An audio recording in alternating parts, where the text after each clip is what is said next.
it's this amazing feeling of belonging and fitting into a puzzle, and your unique piece is just as important as someone else's unique piece, and they interlock, the rhythms interlock, and it feels so good physically, mentally, spiritually. The interlocking part is a high. It's almost like a drug. The key to it all is in the history. You can't know where you're going if you don't know where you came from.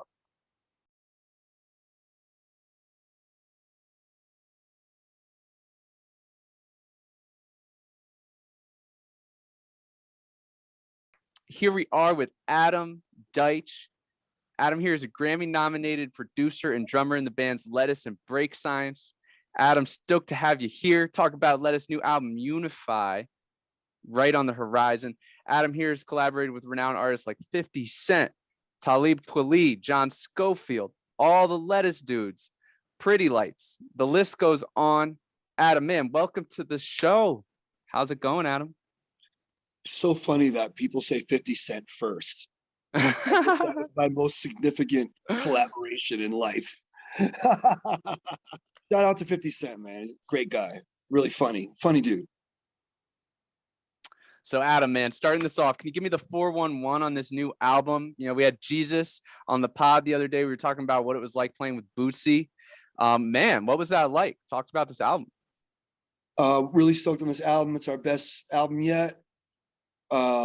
We actually had time to write it because of the pandemic, and take our time with the songs and send it around, and everyone added parts and things. It's a real, it wasn't written on the road like the rest of them. Like, it was written like at home and in a comfortable environment without having to run out to a gig every 5 minutes. So we're excited about that. We got Bootsy Collins, the one of the OGs, one of the inventors of what we call funk music. What is called funk music, and it's happened totally organically through a friend recommendation, and a couple of his friends knew about us, and it was super organic and amazing, and we're just blessed to have him on the record. You say what is called funk music? I feel like there's an implication there. Is there, when you say that? Like, what is what we call funk music to you? Can you talk to me about that? Funk music is a style that was created by James Brown, the godfather of soul. And he was basically had a concept for every instrument being as rhythmic as a percussion part or a drum part. And before James Brown, that type of music didn't really exist. The concept of it comes from West Africa, from Ghana, and all the, each part, a bell, a shaker, every part is a piece of the whole, and it represents unity, and it represents togetherness, and it's been around since the beginning of time. But as far as American funk music, that concept was used by James Brown, and then later on Bootsy Collins, and then George Clinton, and it spread from there to all bunch of different groups and unknown groups that made one record, to well-known famous artists that do it and continue it today. Amen. So jumping to the side, talking about Lettuce specifically, I caught you guys in Columbus a few weeks ago. You guys are so dialed in right now. I want to learn about where you guys draw your confidence from. It's confidence is always a battle. You're always trying to hope that you're doing your best work, and we just are confident that when we get on stage, if we just relax and just play with each other and be open to each other's ideas in the moment, and keep it funky, and do what we have been doing for 30 years, the crowd's going to love it, and we're going to have a great time. So that's basically where our confidence comes. Just trust in each other.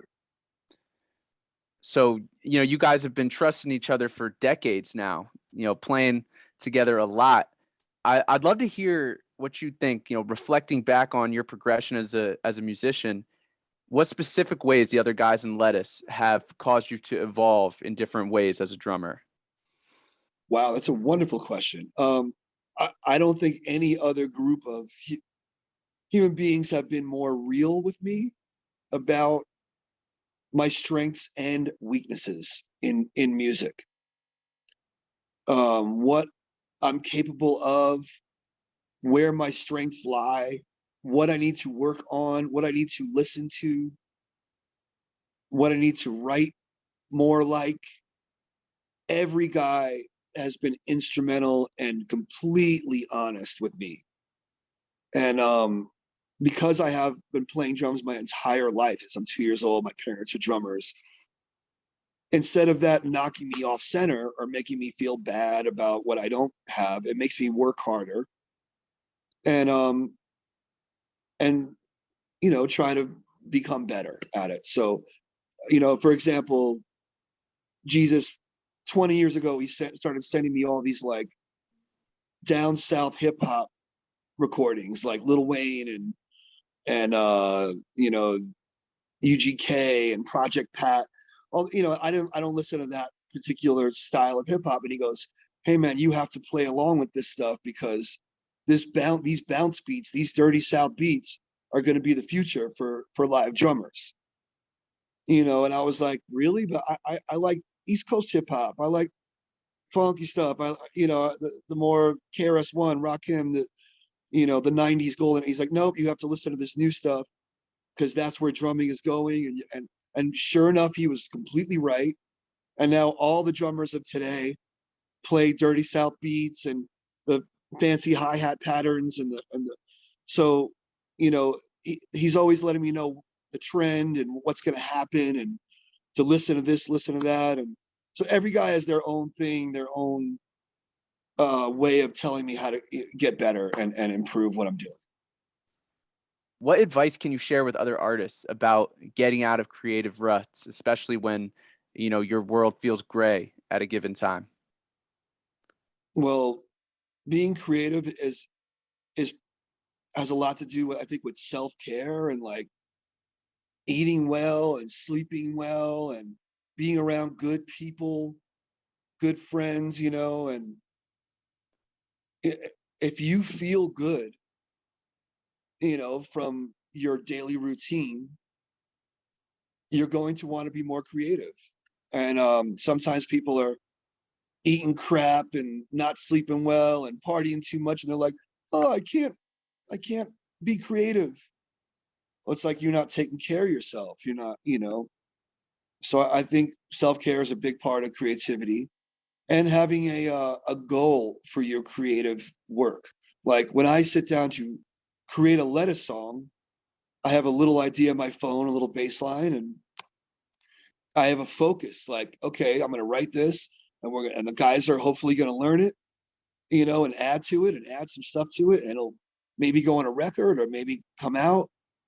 Or if I make a beat, like, I start thinking, okay, maybe if I make this beat, I'll release it myself or I'll send it to Jay-Z or something, something that gets you excited about the creative process besides just doing it just because, like Mm. having a make-believe end, end of it. Like I didn't know I was gonna, when I made the beat for 50 Cent, that it was gonna go to 50 Cent. Like, but I definitely was thinking like, oh, this is a big one. It'd be great if someone like Eminem or 50 Cent got on this. And from that spark, I was like, okay, well, 50 Cent's office is down the street, a couple blocks. I could just skateboard down there, knock on the door, and see what's going on over there. And that's how it started happening. So I would skateboard over there every day. So I think the creative process, just having a spark of, where that creativity is going to live besides just on your computer or on a notepad or on a recording that no one else hears. But it's also good to be creative just for creative sake. So that's I hope that helps. Yeah. No, I like that a lot. Skateboarding, knocking on some key doors. Yeah, literally. What have you learned over your career about what's involved with having killer, excellent band morale? it it's a process, and having a knowledge of psychology of what makes your band members tick, knowing everything about what their buttons are, how not to press their buttons, what makes them feel more confident about themselves and their mission. um Reaching out and asking them how are they doing, honestly saying how are you to your band members when you're off tour, uh knowing what's going on in their life a little bit. A lot of bands don't do that. They're just like, I'll see you when I see you. And this band is like friends. Like, we check on each other, we talk when we're off, like buddies, like homies, and that creates band morale. People know, that way if I'm mad about something at rehearsal because someone didn't learn a song, they know it's not personal. It's nothing to do with our friendship, because I reach out all the time and say I love you, and we hang out as friends, we talk as friends. So, the music part of, hey, you played the wrong note, doesn't mean I don't like you or it's a personal attack. Mm. And because that has to happen in a band. Someone's got to be like, this doesn't work. That beat's not working, Deitch. You know, play it quieter or play it slower or whatever. And I don't take those things personally. I think that creates good morale. And I think eating together is good. Like, for one tour, our sax player Ryan Zoidis cooked for us every day on a grilling asparagus and broccoli and salmon, and just like making great meals every day. And we would hang out around the grill and just eat together outside the tour bus instead of everyone running off and eating in different places. And we'd hang out, and it just makes the morale better. So just do things together organically and check on the homies. Can you remember shows where you all were nervous before getting on stage, or you specifically? Maybe it was like 100 years ago that would happen. Every show is unbelievable amounts of fear that you have to deal with. Talk to me about that. Like, what is that like, and how do you deal with it? Did you, when you were younger, expect that to kind of fade? It never goes away. You just learn to deal with it, and you learn to trick your mind into saying, I'm excited and I'm not scared. Like, let me tell you, let me explain to you a little bit of fear right now. We have two shows coming up at one at Red Rocks, one in San Diego, with the Colorado Symphony. Okay. It's an entire 90-person symphony. So it's hard enough to play Red Rocks with lettuce alone. But we have a 90-minute set with 90 people on stage besides the six of us. That I have to cue the conductor with my eyes while I'm playing. And then he would nod my head. This is it. Okay, we're going to go to the next part. And he has to cue within 0.3 seconds to 90 people that they're going to the next section. What I'm trying to say is, it's a lot. Okay, it's a lot of mental power and being sharp and being aware. That sort of stuff makes me nervous a little bit, but I'm tricking myself and I'm going, I am excited. I am excited to lead this 96 people on stage, plus the conductor, and to make this as great as possible for the audience and for us. And the recording that's going to be made, and it's a lot.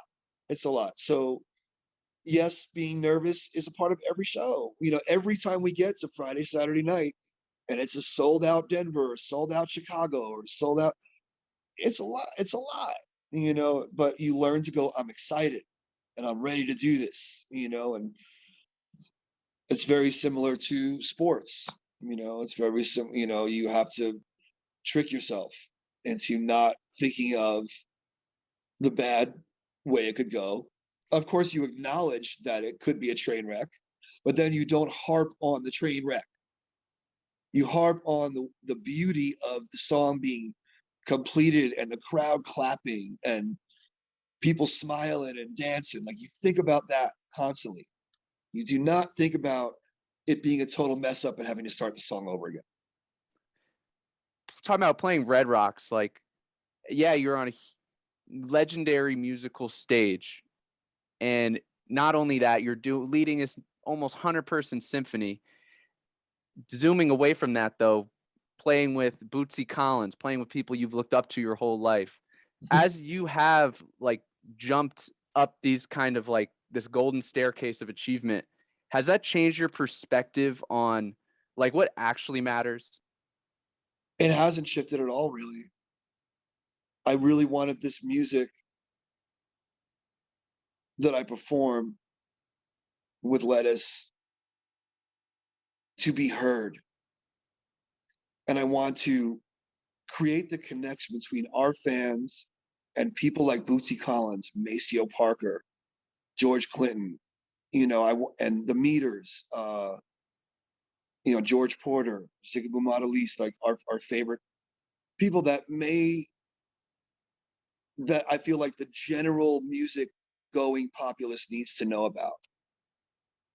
The general concert goers that are around today, the young people that may not know about the forefathers of the funk and the forefathers of hip hop and the forefathers of the music that we loved.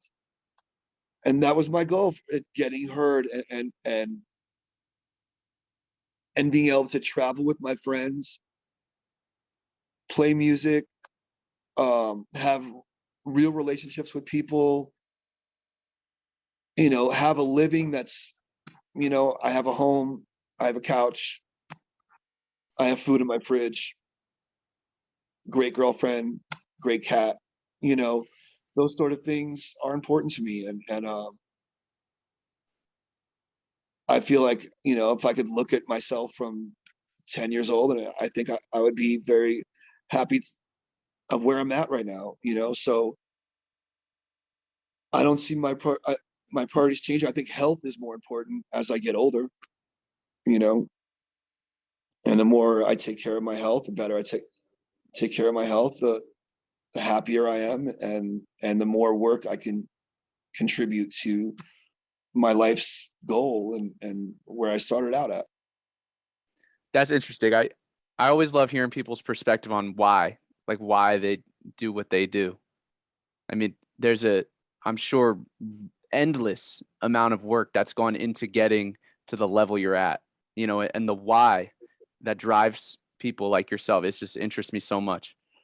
Right on. Yeah, my parents were educators. They're both music teachers.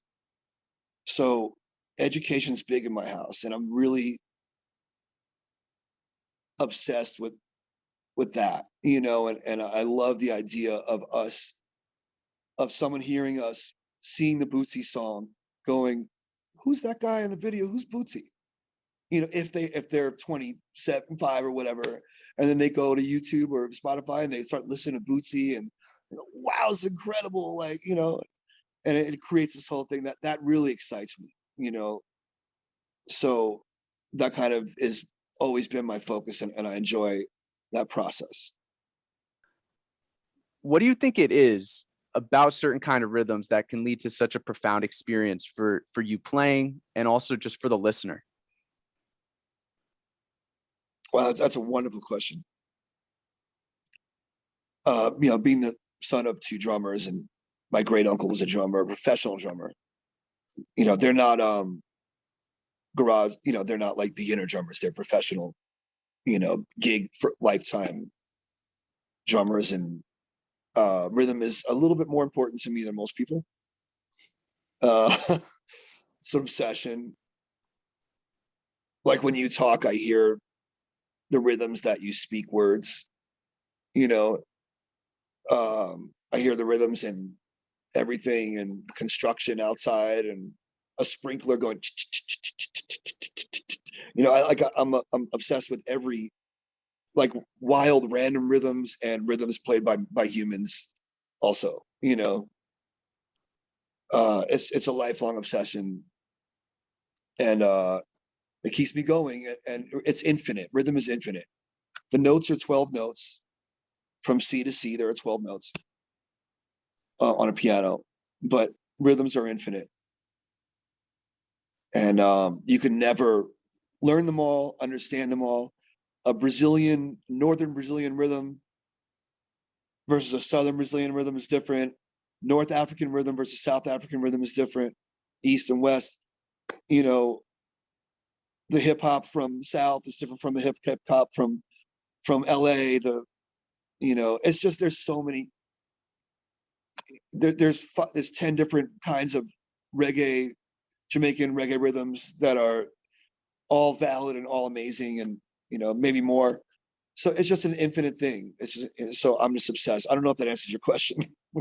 That answers it partly. Like, what do you think it is about this concept of rhythm, and then specifically applied to a musical setting where someone like yourself is playing a specific rhythm to lead to a certain effects? What is it about that rhythmic art that can lead to such a profound experience? It's putting things into a puzzle. You look at what a democracy truly should be, and we all vote on something, like we all want this to happen. And we work in, or a bunch of chefs working in a kitchen to make food, and everyone's working together. It's this amazing feeling of belonging and fitting into a puzzle, and your unique piece is just as important as someone else's unique piece. And they interlock. The rhythms interlock. The guitar going, chick, chick, chick, chick, chick, chick, chick, and then the horns, and the drums and the bass, and they all fit in this perfect, and it feels so good physically, mentally, spiritually, when the rhythms interlock, especially with my guys in Lettuce, like when we're doing it, because they're so rhythmic conscious, those guys, even though they're not drummers, so to speak, they have better rhythm than most drummers and percussionists that I've met in my life. Like they have perfect time and perfect feel, and they understand all the different waves of rhythm and how they fit, and how it's important to lock with that specific rhythm, and how it all fits together. So the interlocking part is a high. It's almost like a drug. It's connection at the end of the day. And I could hear, another drummer playing, with a band, and it'll feel like he's putting a square peg in a round hole. You know what I mean? And I'm like, and I know that I could get up there and put that round peg right in that hole, and just it will fit right. It's just turning into like sexual innuendos, but it just feels right when the rhythmic part fits. That's all I can say.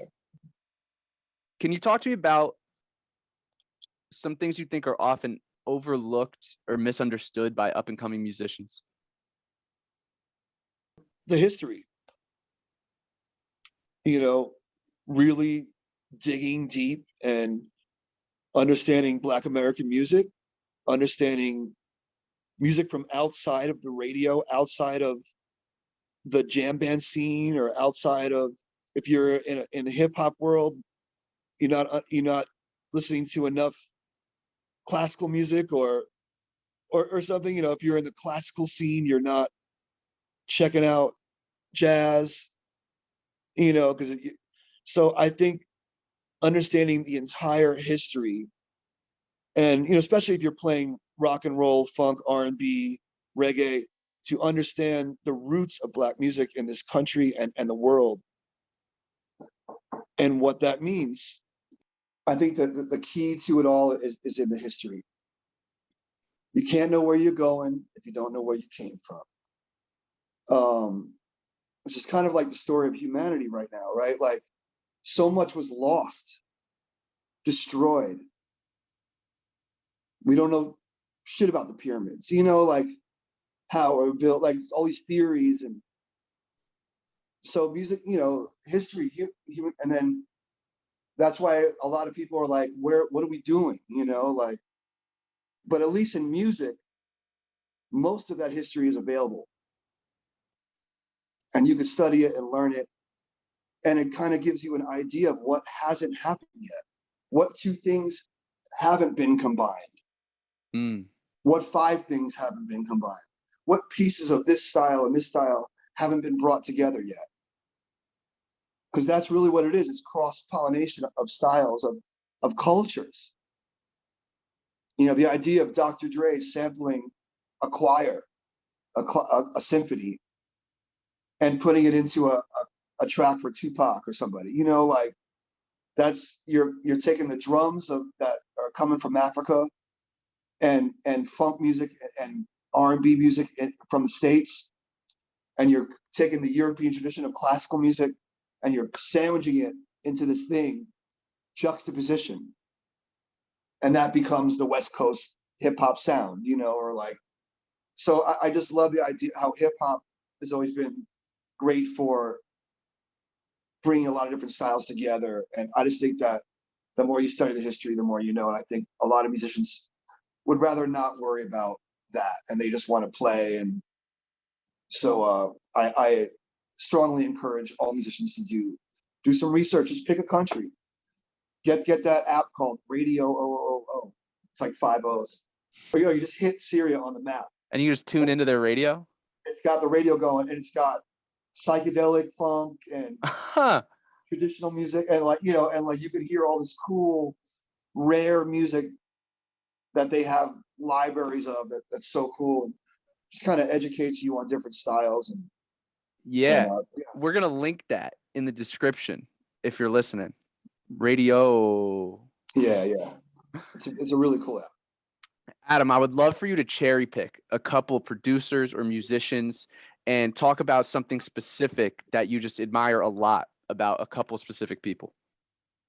Well, I'm going to start with Earth, Wind & Fire, because there is no band that gives me that feeling of like pure joy and ecstasy and being triumphant. They give me this like triumphant feeling that I think we all need as humans, because we're always, life is always beating you up, different challenges. And Earth, Wind & Fire to me represents like the triumph over those challenges. The horns, the way the horns are arranged and all that. The vocals, how it's not even about the words really, the lyrics themselves, but how the words sound with the music, you know. So, you know, definitely Earth, Wind & Fire, number one. Stevie Wonder, how it's just like, it's like a warm blanket of beautiful music of his entire catalog from when he was little Stevie at 12 years old to today. It's just such a beautiful place. Herbie Hancock, how vast he is, from his jazz to his funk to everything he's done in his career. These are my guys, you know. Eric B. and you know, Rakim, him and KRS-One are to me the two greatest rappers that ever lived, and they're still going. They're still making great music and still touring and doing shows. And these are all very important artists to me, and there's millions of more. And there's a lot of people that were in my life, you know, musicians that nobody knows, that never made a record, that completely musically influenced me and taught me everything and gave me a window into the music and the culture behind it that I would have never had from just listening to records. Can you talk to me about what you think are some of the differences between great drummers and then some of the most legendary drummers ever? Like, say, for instance, the drummer from Earth, Wind & Fire, Fred White, or Stevie Wonder, who played drums on his own records. Bootsy Collins played drums on most of the P-Funk hits. They're not the best drummers in the world. They're not the mind-blowing giant drum solo kind of musicians. But their concept of what the drums, how they fit into the music as a whole,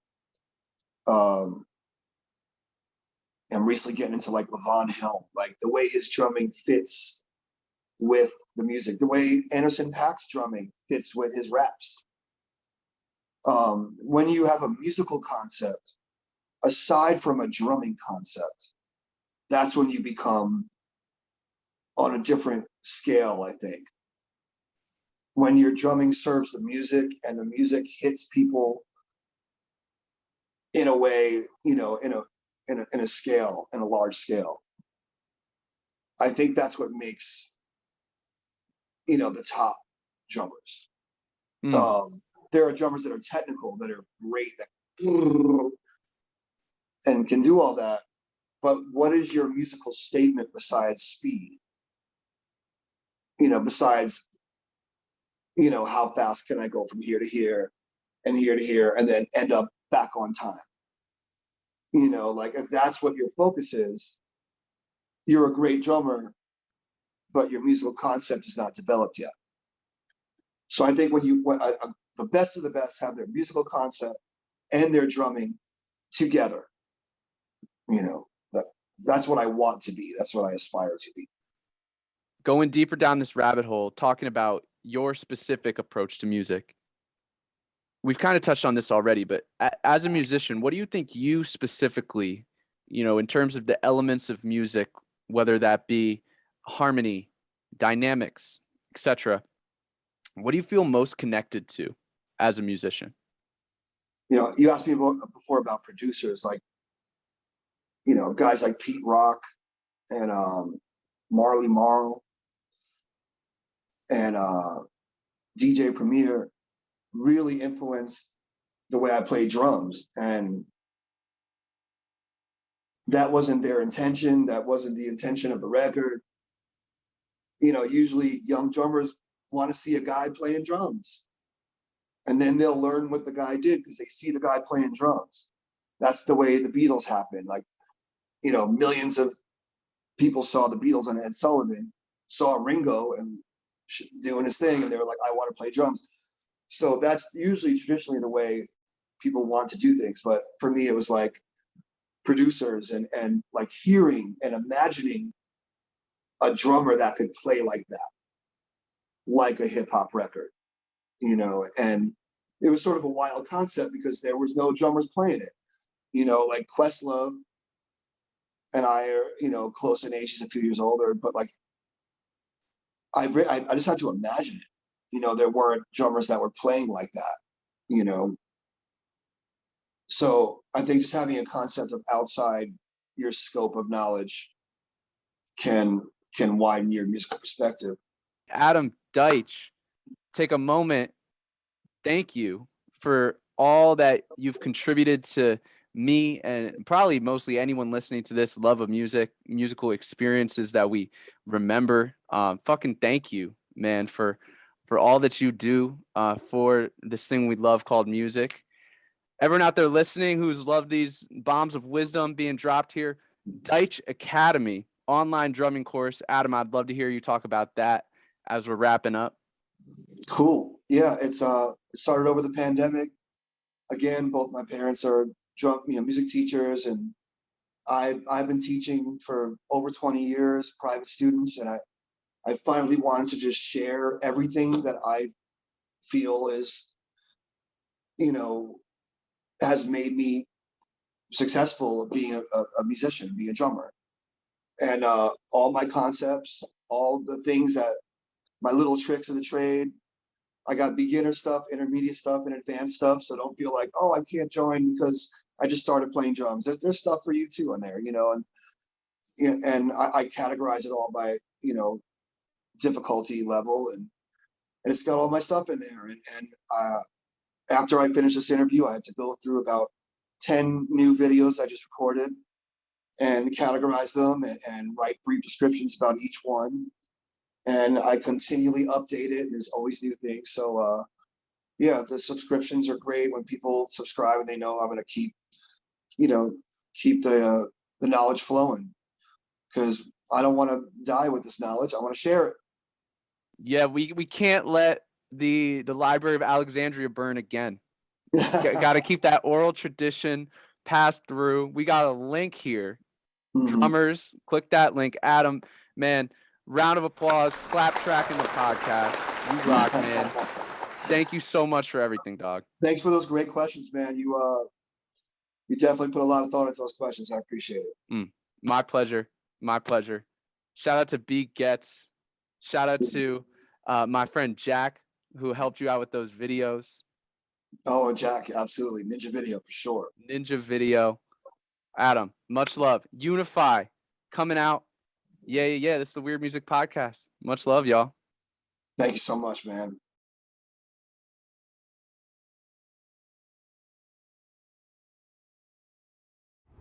Well, if you made it this far, thank you for tuning in. Big shout out to our sponsor, Thrax. Check them out if you're looking for some incredibly high quality CBD and THC gummies. Also, big shout out to J&J Distribution. Retailers, check out their brands Kush Burst, Death by Gummy Bears, and Compassionate Buds. Also, big shout out to SEM Tickets. If you're throwing events and you're looking for a reliable ticketing source that's well priced, look no further. Got links in the description. Much love, y'all.